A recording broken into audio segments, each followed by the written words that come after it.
नेपाली कांग्रेसको केन्द्रीय समिति बैठक 1 वर्षपछि आज सुरु हुँदै नेतृत्वलाई पार्टीमा उठेका गम्भीर प्रश्नहरूको सामना गर्नुपर्ने चुनौती।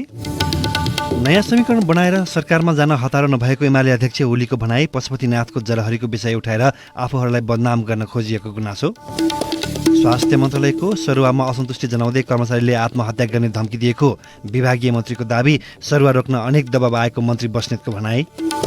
नेटोमा सदस्यता अस्वीकारपछि युक्रेनी राष्ट्रपति जेलेन्स्कीले नेटोका प्रमुखहरूसँग वार्ता गर्नुहुँदै र पछिल्ला वर्षमा नेपाली फुटबल विवादको श्रृङ्खलामा झेल्दै महिला टोलीको मुख्य प्रशिक्षकको जिम्मेवारीलाई लिएर अर्को विवाद सतहमा।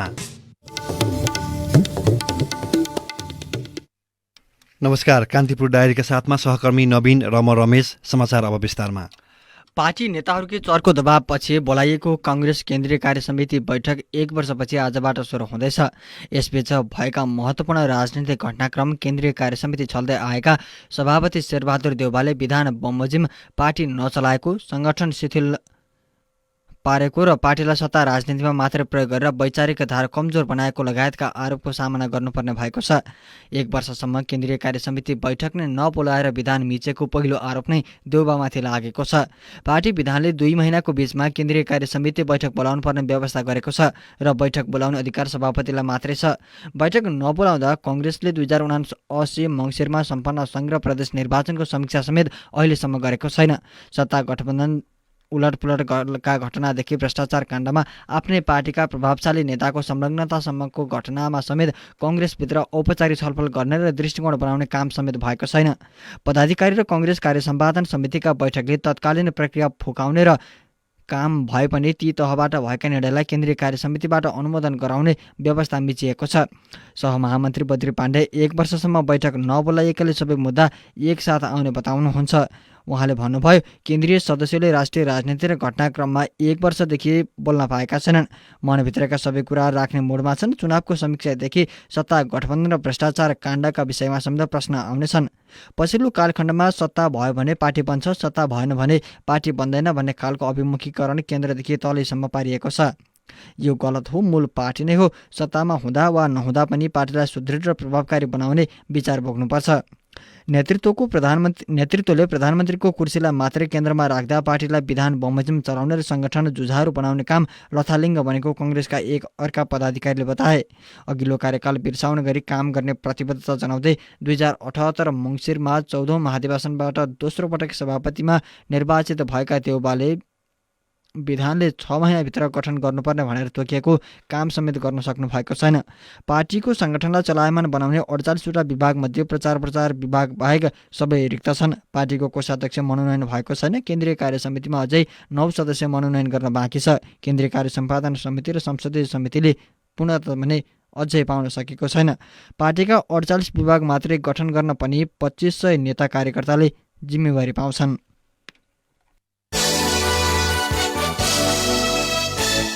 सोलुखुङमा हिजो बिहान मनाङ एयरको हेलिकप्टर दुर्घटना हुँदा 5 जना विदेशी सहित 6 जनाको मृत्यु भएको छ। दुर्घटनामा पाइलट चेतबहादुर गुरुङ र 5 जना मेक्सिकन नागरिकको मृत्यु भएको हो। सोलुखुम्बुका प्रमुख जिल्ला अधिकारी बसन्त भट्टराईका अनुसार मेक्सिकन नागरिक जी फर्नाडो, रिन्कोन स्माइन, जी मारिया होजे, गोन्जालेज ओलासियोलुज र गोन्जालेस एब्रिकको मृत्यु भएको हो। उनीहरू केही दिनअघि मात्र नेपाल भ्रमणमा आएका थिए। यसैबीच हेलिकप्टर दुर्घटनामा मृत्यु भएकाहरूको शव काठमाडौँको महाराजगञ्ज स्थित शिक्षण अस्पतालमा पोस्टमार्टमका लागि राखिएको छ। मनाङ एयरको हेलिकप्टर दुर्घटनाबारे छानबिन गर्न सरकारले समिति गठन गरेको छ। सिंहदरबारमा बसेको मन्त्री परिषद बैठकले संस्कृति, पर्यटन तथा नागरिक उड्डयन मन्त्रालयका सहसचिव बुद्धिसागर लामिछानेको नेतृत्वमा छानबिन समिति गठन गर्ने निर्णय गरेको हो। बैठकको निर्णयबारे जानकारी दिँदै सञ्चार तथा सूचना प्रविधि मन्त्री एवं नेपाल सरकारकी प्रवक्ता रेखा शर्माले भन्नुभयो, मेक्सिकोका नागरिकहरू बोकेको एउटा हाम्रो मनाङ एयरको हेलिकप्टर दुर्घटना भएको छ र यसप्रति अब मन्त्री परिषदको बैठकले सबै मृतकहरूप्रति हार्दिक श्रद्धाञ्जली व्यक्त गरेको छ। ज्यान गुमाउनेहरूप्रति र यसमा पर्यटन मन्त्रालयका सहसचिव बुद्धिसागर लामिछानेको नेतृत्वमा एउटा छानबिन समिति गठन गरिएको छ। त्यसैगरी बैठकले मिटर ब्याज सम्बन्धी जाँचबुझ आयोगको म्याद 3 महिना थप गर्ने निर्णय पनि गरेको छ। सरकारले लक्ष्मी कुमारी बस्नेतलाई सचिव पदमा बढुवा गरेको छ। वरियताको आधारमा बस्नेतलाई सचिव पदमा बढुवा गरिएको पनि मन्त्री शर्माले जानकारी दिनुभयो।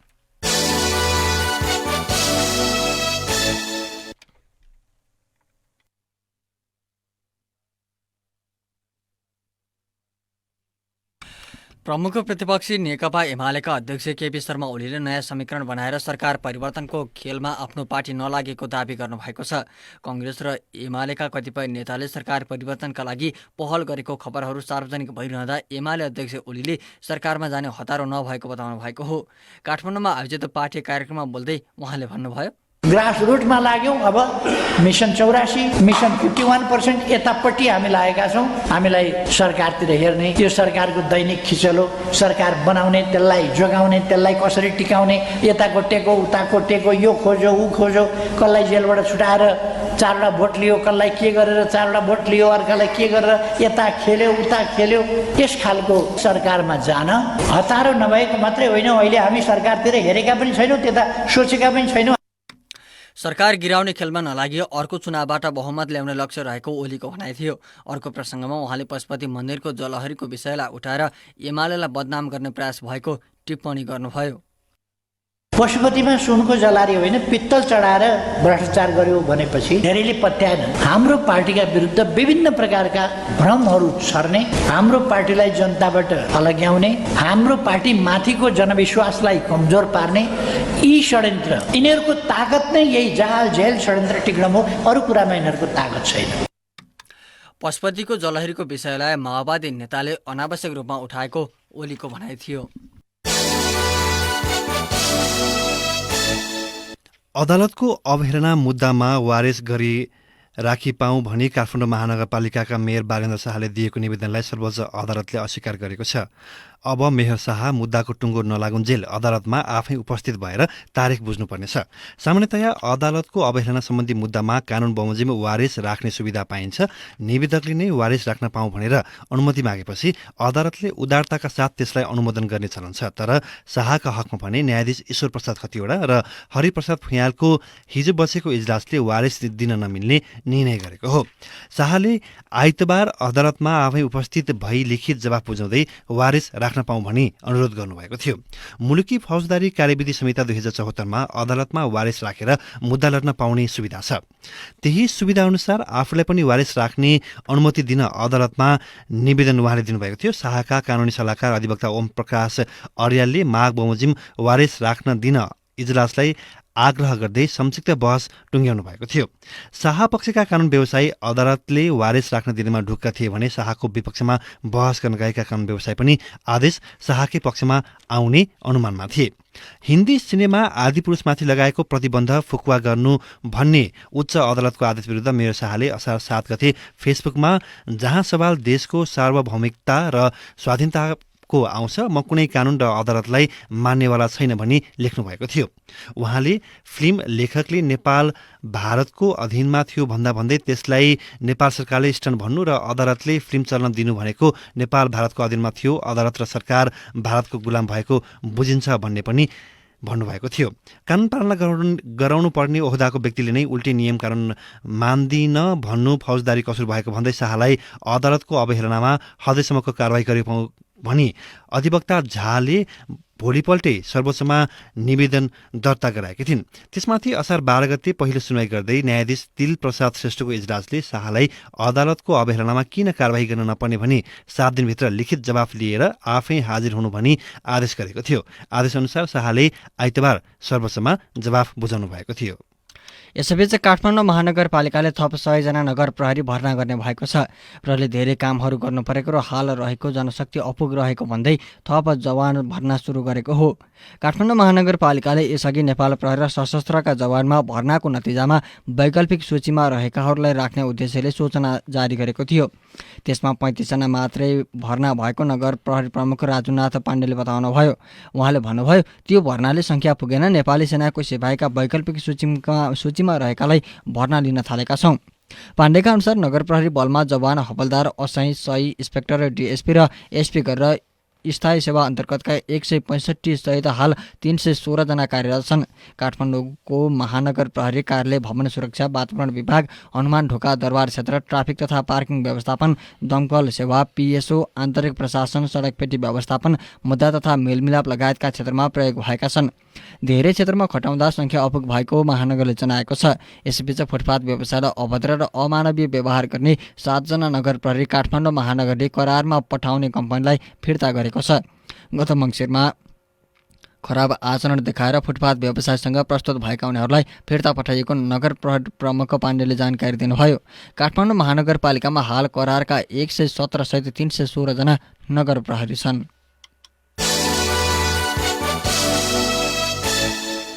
सरुवा बढुवामा कर्मचारीले सरकारलाई अनावश्यक दबाब दिने गरेको भन्दै आलोचना भइरहँदा एक दिन विभागीय मन्त्रीले सरुवाको विषयलाई लिएर कर्मचारीले आत्महत्याको समेत धम्की दिएको दावी गरेका छन्। स्वास्थ्य तथा जनसङ्ख्या मन्त्री मोहन बहादुर बस्नेतले सरुवा रोक्न कर्मचारीले मन्त्रालयमा आत्महत्या गर्ने धम्की दिएको बताउनुभयो। मन्त्रालयमा आयोजित पत्रकार सम्मेलनमा मन्त्री बस्नेतले पछिल्लो पटक गरिएको सरुवाको सन्दर्भ उल्लेख गर्दै भन्नुभयो, केही मान्छेलाई सर्व गर्यौं, यही ठाउँमा फेरि ठाउँदी गर्नुपर्छ भनेर विभिन्न किसिमका तागतहरू प्रयोग गरेर आउने त छँदैछन्। हुँदा हुँदा कोही त यहाँ आत्महत्या गर्छु भनेर पनि आएको छ। हाम्रो चाहिँ सचिवहरू दायाँ बायाँ हुनुहुन्छ, एक दिन त एउटाले आएर म यहाँ आत्महत्या गर्छु भनेको छ। सचिवहरू अब त्यस्तो घटना घट्ला कि मान्छे भट्टाभट आत्महत्या गरेर अलि डराउनु पनि भएको छ। सरुवा रोक्न आफूमाथि विभिन्न खालका दबाब आउने गरेको उहाँको भनाइ छ। उहाँले भन्नुभयो, मैले त कुरा बुझिरहेको छु, उसै भए डोरी लगिदिनुहोस् भन्ने मैले डोरी लगिदिनुहोस् र सचिवजीहरू कहाँ झुन्निन अप्ठ्यारो लाग्यो भने मन्त्रीको घेता गरेर झुन्निने भनिदिनुहोस् भने मैले उहाँले त्यो भनेपछि खुर्क उठेर हिँड्नुभयो। यहाँ दङ्ग्याउने घुर्ग्याउने तर्साउने सबै खाले कुरा भएको छ। सबै खाले कुरा पचाएन भने यो काम पुरा पनि नहुने भइसक्यो। स्वास्थ्य मन्त्री बस्नेतले सरुवा रोक्न धम्की दिने कर्मचारीको नाम भने बताउनु भएन। कान्तिपुर डायरीमा अब ब्रेकको पालो। ब्रेकपछि कान्तिपुर डायरीमा अब बाँकी प्रसङ्ग। सुरुमा कान्तिपुर सविस्तार। कान्तिपुर सविस्तार। नेपाली फुटबलले पछिल्ला वर्षहरूमा विवादको श्रृङ्खला झेलिरहेको छ।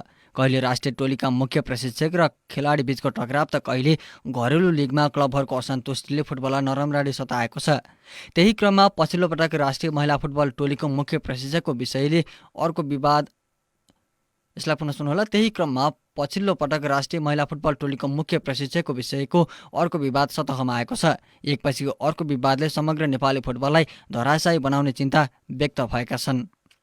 2078 मा पहिलो पटक आयोजना भएको नेपाल सुपर लिग फुटबल एनएसएलले खेलाडीहरूको आम्दानीमा सुधार त गर्यो, तर यो लिग विवादमा पर्यो। खेलाडी अनुबन्धको विषयलाई लिएर ए डिभिजन क्लबहरूले विरोध जनाए। त्यस पश्चात एन्फाका पदाधिकारी र असन्तुष्ट क्लब बीच बसेको बैठकले अक्सन स्थगित गर्न एनएसएल आयोजक Nepal sport and event management प्रालीलाई पत्र काटेको थियो। तर एनएसएल आयोजकले अटेर गर्दै अक्सन गरेपछि विवादले अर्को मोड लियो। क्लबले एनएसएल नरोके एन्फामा रहेका आफ्ना प्रतिनिधि फिर्ता बोलाउने निर्णय समेत गरेका थिए। अब एनएसएल आगामी मङ्सिरमा गर्ने तयारी भएको छ। नेपाली फुटबलको अर्को विवाद राष्ट्रिय टोलीका प्रशिक्षकको विषयमा भयो। सन् 2024 सम्म सम्झौता गरेका राष्ट्रिय पुरुष फुटबल टोलीका पूर्व प्रशिक्षक अब्दुल्लाह अलमुताइरीले बीचमै राजीनामा दिए। एन्फाका तत्कालीन वरिष्ठ उपाध्यक्ष पंकज विक्रम नेमुवाङ र राष्ट्रिय टीमका खेलाडीसँगको टकरावका कारण सो विवाद सतहमा आएको थियो। त्यसपछि 2079-80 को शहीद स्मारक ए डिभिजन लिग पनि विवाद झेल्दै सम्पन्न भयो। 3 मैदानमा 3 महिना भन्दा बढी चलेको लिगमा अस्वाभाविक दृश्य देखिए। डबल लिगको अन्तिम चरण निकै विवादास्पद बन्न पुग्यो। विवादास्पद निर्णयका कारण रेफ्रीले खेलाडी र पदाधिकारीबाटै कुटाई खानु पर्यो। म्याच फिक्सिङको गम्भीर आरोप समेत लाग्यो। रेलिगेसनबाट जोगिन केही क्लबले म्याच फिक्सिङ गरेको चर्चा छ। विवादबाट घेरिएको नेपाली फुटबलमा अहिले अर्को लफडा सुरु भएको छ र त्यो विवाद हो राष्ट्रिय महिला फुटबल टोलीको मुख्य प्रशिक्षकको विषय। विवादका कारण प्रशिक्षक परिवर्तन हुँदा समस्या हुने खेलाडीहरू बताउँछन्। राष्ट्रिय महिला टिमकी कप्तान एन्जिला तुम्बापो सुब्बाले भनिन्, अब एउटा कोचको अब आफ्नै फिलोसफी हुन्छ, अर्को कोचको अब आफ्नै फिलोसफी हुन्छ। त्यसमा चाहिँ अब खेलाडी ढल्न सक्नुपर्ने हुन्छ। त्यो कारणले गर्दाखेरि चाहिँ अब एउटै कोच भयो भने चाहिँ खेलाडीलाई एउटा सहज पनि हुन्छ र त्यो फिलोसफी अनुसार चाहिँ फलो गर्न पनि सकिन्छ नि त। खेल्ने त अब खेलाडीले हो। दुवैजना कोचले अब आफ्नो तरिकाले अब सिकाउनु नै भएको छ। अहिलेको अब जो करेन्ट कोच हुनुहुन्छ उहाँ अनुसार चाहिँ हामीले खेल्नुपर्ने हुन्छ। महिला फुटबलमा मुख्य प्रशिक्षक अरुणा गुरुङ रहँदा रहँदै राष्ट्रिय खेलकुद परिषद राखेपले बालगोपाल महर्जनलाई पनि टोली हेर्ने जिम्मेवारी दिएको छ। अखिल नेपाल फुटबल संघ एन्फाले भने एएफसीए लाइसेन्स प्राप्त अनन्त थापालाई महिला टोलीको जिम्मा दियो। चीनमा हुने एसियाली खेलकुदको तयारीका लागि भन्दै राष्ट्रिय महिला टोली बंगलादेशसँग मैत्रीपूर्ण खेल खेल्न मंगलबार त्यसतर्फ गएको छ। मैत्रीपूर्ण खेलका लागि महिला टोलीलाई थापा थापाले एकसाता प्रशिक्षण दिएका थिए। आफूलाई फुटबल संघले नै राष्ट्रिय महिला टोलीको मुख्य प्रशिक्षकमा नियुक्त गरेको थापा दावी गर्छन्। मलाई चाहिँ एफएले नै नियुक्ति गरेको थियो होइन, बकैले योभन्दा अगाडि पनि बालगोपाल दाइ नै एसियन गेमको कोच भनेर एफएले रेकमेन्ड गरेको थियो र कोभिडको कारणले क्यान्सल भएपछि चाहिँ अर्को नावली माग्यो एफएले, अनि चिफ कोचलाई बोलाएर र मलाई बोलाएर चाहिँ मास्टर जुनीले दुईजना टिम हेर्ने टिम बनाउनु भनेर हामीले सर्टलिस्ट गर्यौँ। अब चिफ कोचलाई कुनै त्यस्तो आपत्ति थियो भने त त्यतिखेर नै उहाँले त्यो आपत्ति जनाएर थियो एउटा आफ्नो कुरा राख्न सक्नुपर्ने हो, यस्तो विवाद सिर्जना गर्ने कामै थिएन। राखेपले एसियाडका लागि सम्पूर्ण प्रशिक्षकहरू परिचालन गर्ने गर्छ। एसियाडका लागि भन्दै राखेपले यही असाढ 1 देखि 15 गतेसम्म महिला टिमलाई प्रशिक्षण दिएको थियो। सो प्रशिक्षणको जिम्मा बालगोपाल महर्जनले पाएका थिए। राखेपले एसियाडका लागि मात्रै आफूलाई अस्थायी प्रशिक्षक नियुक्त गरेको महर्जन बताउँछन्। एन्फासँग सरोकार नभएको र परिषदले आफूलाई जिम्मा दिएको महर्जनको भनाइ छ। उनी भन्छन्, दुईजना प्रशिक्षक त अहिले भएको छैन, दुईजना प्रशिक्षक भयो भने खेलाडीहरू कहाँ ट्रेनिङ गर्छ। यो घनौरो समाचार सम्प्रेषण भइरहेको छ। एसियन गेमको तयारीको कार्यक्रम हेर्दा पनि बिचमा फ्रेन्डली म्याचेस हो, फ्रेन्डली म्याचेसलाई पठाउने सहमति भए अनुसारको त्यो गएको हो, त्यो मात्रै हो। अब दुईटा प्रशिक्षक दुई ठाउँमा ट्रेनिङ भनेर यो गलत सम्प्रेषण थियो, त्यो चाहिँ गलत जस्तो लाग्यो, खेलाडीहरूको मनोबल गिराउने जस्तो भइरहेको छ। एन्फासँग म सरोकार भएन, म चाहिँ एउटा परिषदको कर्मचारी भएकोले परिषदले मलाई जिम्मा दिएको छ। प्रशिक्षक नियुक्तिको विषयमा परिषद र एन्फा बीच समन्वय भएको देखिँदैन। एसियाडका लागि राखेपले प्रशिक्षणको व्यवस्थापन गर्ने भने पनि आधिकारिक पत्र नआएको एन्फाले जनाएको छ। एन्फाका प्रवक्ता सुरेश शाहले भने, एन्फालाई आधिकारिक जानकारी भन्दा अगाडि बालगोपालजीले आफ्नो हिसाबले प्रशिक्षण गर्नुभयो, त्यो भन्दा अगाडि एन्फालाई आधिकारिक पत्रकार थिएन। एन्फालाई जब जानकारी आइसक्यो तपाईहरु अब यो तरिकाले तयारी गर्न सक्नुहुन्छ। एन्फाले आफ्नो हिसाबले तयारी सुरु गर्यो। हामीसँग काम गरिरहेको कोचहरू जो हुनुहुन्थ्यो, किनभने उहाँहरूको पर्फर्मेन्स हेर्नु पर्यो, अरू विषय हेर्नु पर्यो, कोच पटक पटक चेन्ज गर्दा पनि राम्रो देखिँदैन। त्यही हिसाबले उहाँ जुन जिम्मेवारी हुन्थ्यो त्यो जिम्मेवारीको हिसाबले अनन्तजीले गरिरहनु भएको र अन्य केही विषयहरूमा चाहिँ राष्ट्रिय खेलकुद परिषदसँग सहकार्य गरेर नै अगाडि बढ्यो। बंगलादेशसँगको मैत्रीपूर्ण म्याच खेलेर फर्केपछि राष्ट्रिय महिला टिमले एसियाडका लागि फेरि प्रशिक्षण थाल्नेछन्, तर सो प्रशिक्षण दिने विषयमा विवाद आउने सम्भावना छ। लगातार रूपमा एउटै प्रशिक्षक भए मात्रै नतिजा निकाल्न या खेलाडीलाई पनि प्रशिक्षणमा सहज हुन्छ। एन्फा र राखेप बीच समन्वयको अभाव हुँदा अहिलेको अवस्था सृजना भएको फुटबल जानकारहरू बताउँछन्। फुटबल विश्लेषक प्रकाश तिमल सेना भन्छन्, कि त एन्फालाई कन्भिन्स उसले गर्न सक्नु पर्थ्यो या एन्फाले कन्भिन्स गर्नु पर्थ्यो राष्ट्रिय खेलकुद परिषदलाई। हाम्रो प्रशिक्षक एउटै हुनुपर्छ, लगातार रूपमा एउटै प्रशिक्षक भयो भने मात्रै हामीले नतिजा निकाल्न या खेलाडीहरूलाई पनि सजिलो हुन्छ भनेर भन्न सक्नु पर्थ्यो। दुईवटा प्रशिक्षकले चाहिँ खेलाडीको मनोबलमा असर त गर्छ नै, त्यो सँगसँगै के भने हरेक प्रशिक्षकको आफ्नो आफ्नो एउटा तरिका हुन्छ। बेसिक कुराहरू सिकाउने कुराहरू त उस्तै होला, तर रणनीतिक कुराहरू, आफ्नो टिम फर्मेसनको कुराहरू चाहिँ हरेक प्रशिक्षकको फरक हुने भएर मलाई लाग्छ खेलाडीको मनोबलमा मात्रै होइन, यसले प्रदर्शनमा पनि असर गर्छ। यो परम्परा भनेको यो राम्रो चिज होइन, यो समन्वयको अभाव देखिन्छ परिषद र अथवा होला त्यहाँ अब आन्तरिक समस्याहरू होला, त्यो समस्यालाई समाधान गरिकन यो विषयमा एउटा निष्कर्ष निकालेर एउटै प्रशिक्षकले लामो समय प्रशिक्षण दिने अवसर जुटाउनु चाहिँ राम्रो हुन्थ्यो जस्तो लाग्छ मलाई। एकातर्फ नेपाली फुटबलले खेलाडी पलायनको समस्या झेलिरहेको छ भने अर्कोतर्फ व्यवस्थापकीय जिम्मेवारी पाएका निकाय बीच नै समन्वय नहुँदा समस्या बल्झिँदै गएका छन्। मैदान बाहिर देखिने यस्तै समस्याले अन्ततः नेपाली फुटबललाई नै दीर्घकालीन असर पार्ने चिन्ता व्यक्त भएका छन्। रेडियो कान्तिपुरका लागि पूजनी श्रेष्ठ। कान्तिपुर सविस्तार।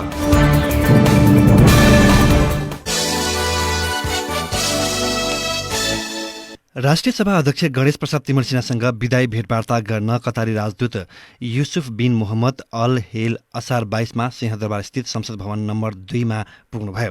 अध्यक्ष तिमल सिन्हाको कार्यालयमा दुई मुलुकबीच रोजगार, व्यापार, लगानी, पर्यटन लगायत विषयमा छलफल भयो।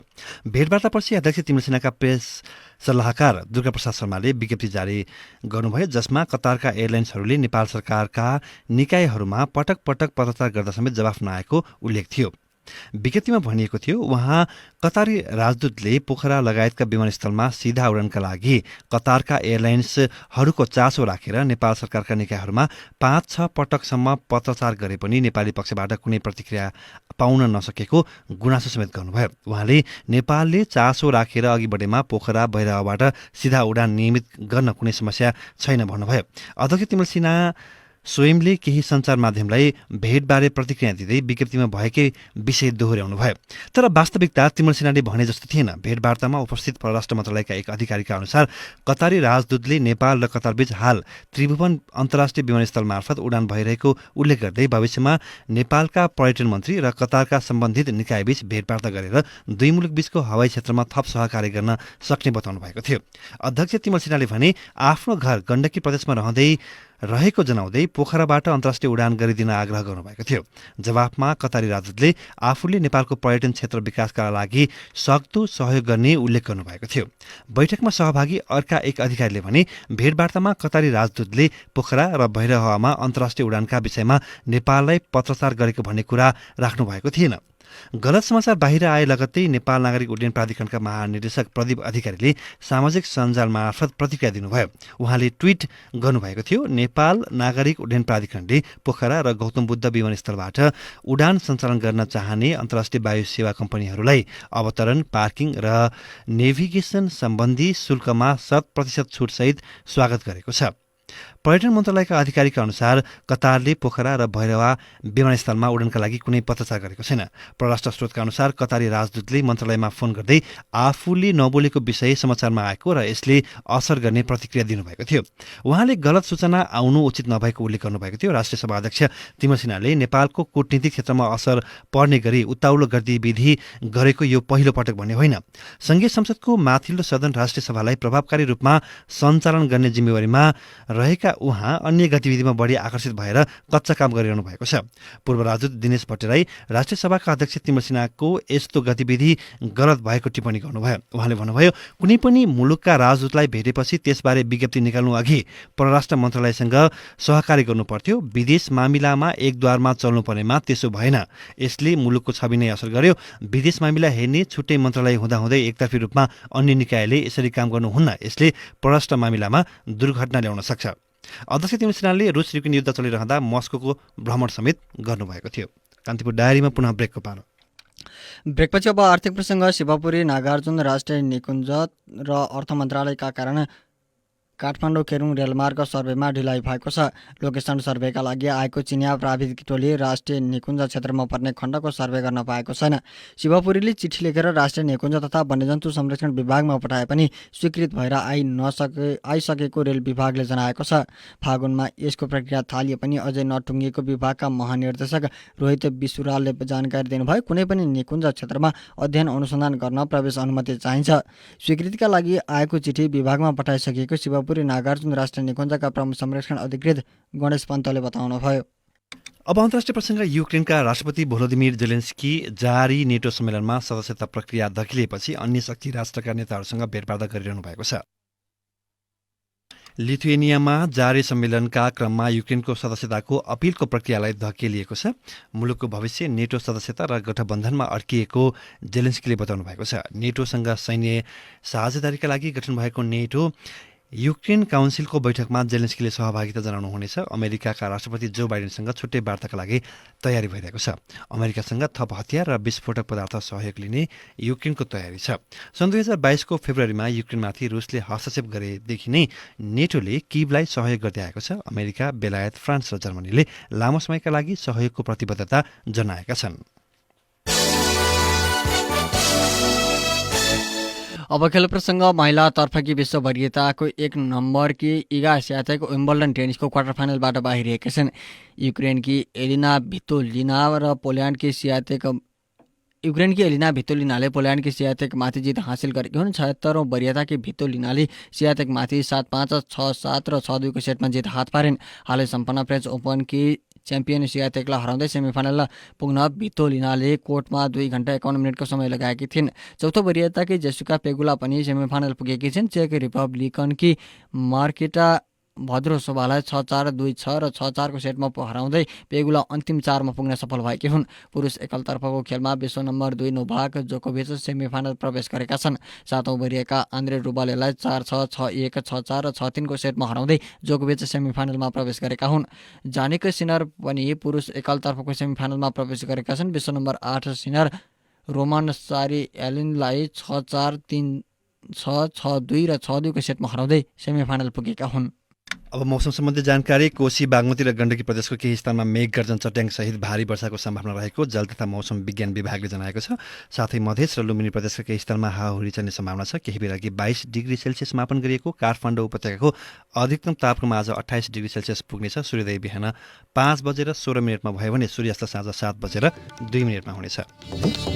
हवस् त प्रसङ्ग सहित बिहान 6:30 बजेको कान्तिपुर डायरी अहिले यहीँ सकिन्छ। हाम्रो अर्को बुलेटिन बिहान 8 बजे डेभलपमेन्ट एन्ड इकोनोमिक्स डायरी हुनेछ। अहिलेलाई सहकर्मी नवीन र म रमेश बिदा हुन्छु। नमस्कार।